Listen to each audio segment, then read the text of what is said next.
Some people talk it, but like Deebo Samuel, we're about that action, boss. Vontae, through 12 games. 12 games. Brock Purdy, 70% completion percentage, almost 3,200 yards passing, 23 touchdowns, 6 interceptions. Yep. 23-6. Even if it was just a 16-game schedule, he would break all the Jimmy G, like the Jimmy G's high water mark, which was 2019, 27 touchdowns. You're looking at the best quarterback season, even just 12 games in. Best quarterback season since Jeff Garcia 2002. Not even close. Yeah, easily. And I think he's going to break that. Easily. You know what the most touchdown passes in a season? I think it's 37, Steve Young, for the Niners. Yep. 37 or 36. He might not get that. He might not get that. 5 games. You know what? But you know what he may get? Is an MVP if it continues to deliver the ball like this. Again, you look at these numbers. I loved his run Brock yesterday. Purdy. Listen to this one. Purdy's 5 career games with a passer rating of 140 or higher in his first 2 seasons are the most by an NFL quarterback in their first 2 seasons in NFL history. Purdy has now registered 4 games this season with 3 or more touchdown passes and a passer rating of 140 or higher, which ties former quarterback Tom Brady 4 games in 2007 with possibly one of the greatest offenses in NFL history. The Patriots that went 18-1 and lost to the Super Bowl, and New York Jets quarterback Aaron Rodgers, who did it in 2011. For the most such games by a quarterback in a single season in NFL history. He's in the company of all-time legends. Bill Romanowski on Friday told us he ran into Mike Shanahan, and Mike Shanahan told Brock Purdy on the first day of training camp, be ready.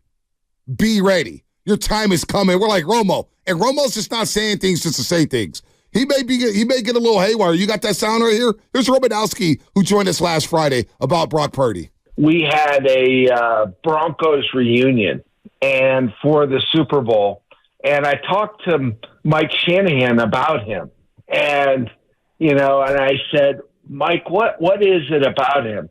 He said, Bill, the first practice I laid eyes on him, I saw it in him. Wow. And I remember walking by him in the hallway. This is when he's a rookie. And he told me this. He said, Bill, I told him, Brock, be ready. I don't know when you're going to get your shot, but be ready because you've got something special. This was a training camp, Romo? Yeah, Mike told me that he shared that to Brock Purdy. He said, when you get your chance, it's coming. I don't know when it's going to come, but be ready. And sure enough, he saw it because he saw the way he picked apart the starting defense when he was playing scout team. Wow. That's Bill Romanowski right there. And you know what? Brock Purdy got that opportunity against the Miami Dolphins last season, and he hasn't looked back. So right now, he's on pace to break the yards record for most passing yards in a 49er uniform by a quarterback in a single season. Wow. They have to have the extra game, so that does matter. Right. But you're looking at 4,300 yards. The number is basically 4,300 yards. That's what Garcia did. 42.85. He's on pace to go 43.85 right now. And he's on pace to tie 36 touchdowns, which is the Steve Young single-season record. And that year that Steve Young did that, at 37 years old, 36 touchdowns, 12 interceptions. Wow. At this rate, he's going to have a better touchdown to interception rate than Steve Young. No doubt. And you think about that, Shasky. That's insane. Think about that. Think about how insane that is. And when you get a game like yesterday, when the whole world is watching, you're on the East Coast in Philadelphia, one of the biggest media markets in the world. It's the belly of the beast. And we discussed this with Nick Bosa last year. We said if Nick Bosa wants that Defensive Player of the Year award, he's got to ball out down the stretch. Yeah. And he did. Well, Brock Purdy and Christian McCaffrey, because I don't want to sleep on him. Christian McCaffrey, we're getting like bored with his greatness. It's almost like Stephen Curry. Steph Curry drops 35. We're like, oh, and that's just Steph. Yeah. Well, Christian McCaffrey carries the ball for 17 times, 93 yards, averages over 5.5 yards per carry. Like, that's just C-Mac. That's just what he does. Well, C-Mac and Brock Purdy are going to be in a conversation for the MVP award. And when you have games like you did yesterday, you get elevated. Yes. By all the naysayers, the national people. And so for Brock Purdy, think about the first 7 plays, it looked ugly. It was nasty. After 6 plays, the Niners had -6 yards. -6 yards. But boy, Brock Purdy throwing the 4 touchdown passes, and he's throwing for over 9 yards per attempt. 9 yards per attempt. That's insane. You're going to get all the love from the voters when it comes to the MVP award because, let's face it, it's a quarterback award. Oh, no doubt, no doubt. You know, when I think of Steve Young, like, let me ask you, because I was just thinking about this yesterday. Winning on the road is different to me. Now, playoff road wins are even more different. Like, that's even more. You get elevated even more, right? What's Steve Young's greatest regular season road win? Wow. Because they lost a lot to the Packers. They lost a lot. They never beat the Packers at Lambeau Field. They never beat them at Lambeau Field with Steve Young.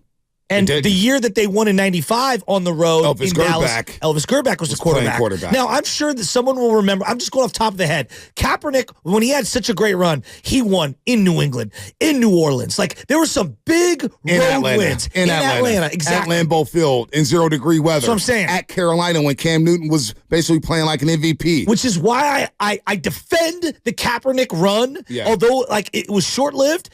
He won huge road games. You know, when I think of like Jimmy G, the New Orleans road win in the regular season was a huge road win. Seattle, week 17. Exactly. To clinch home field advantage. Steve Young, the biggest regular season win I could think of for Steve Young. On the road. It's a tough one.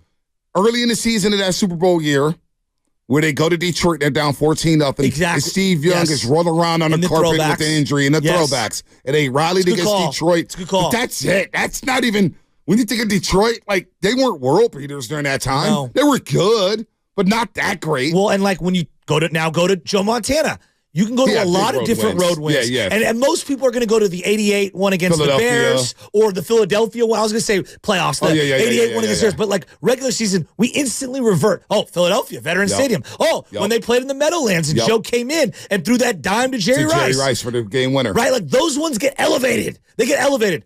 Brock Purdy to do that on the road in Philly when nothing was going well for the first quarter?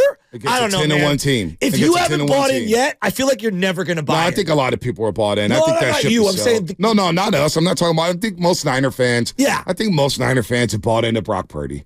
And we bought in last year. You don't have to ask that again. You don't have to ask that again. Stop asking that question. You can't stop asking that question. Everybody's bought in. When I walked out, I'd say at SoFi Stadium, the first thing I told Anna, because she loves Brock. Yesterday, how's my boy Brock doing?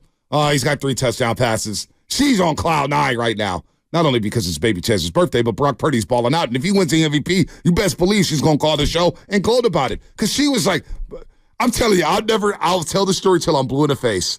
That day when he lit up Tampa Bay, and it goes, I think we got our Tom Brady. I said, babe, you don't even know what a first down is. She goes, I think we got our Tom Brady. You don't even know what a first down is. And I go, I'm like, come on. And then my mom. Well, there's like, I do this for a living. Yeah, I'm like, come on, man, Tom Brady. Well, you know what? She may be onto something. But then my mom goes, you know what? I call her. She goes, oh, Vontae, and I'm FaceTiming. She's all kidding. You know, my mom, she smiles from ear to ear. I love your mom. We got a quarterback now. I'm like, Mom, stop it. We got Trey Lance waiting in the wings. No, we got a quarterback, B. This guy, this is it. And then I go to Big Mouth Burgers to make myself feel good. And the lady's sipping her lemonade. And she's waiting on her burger. She goes, that quarterback's pretty good, huh?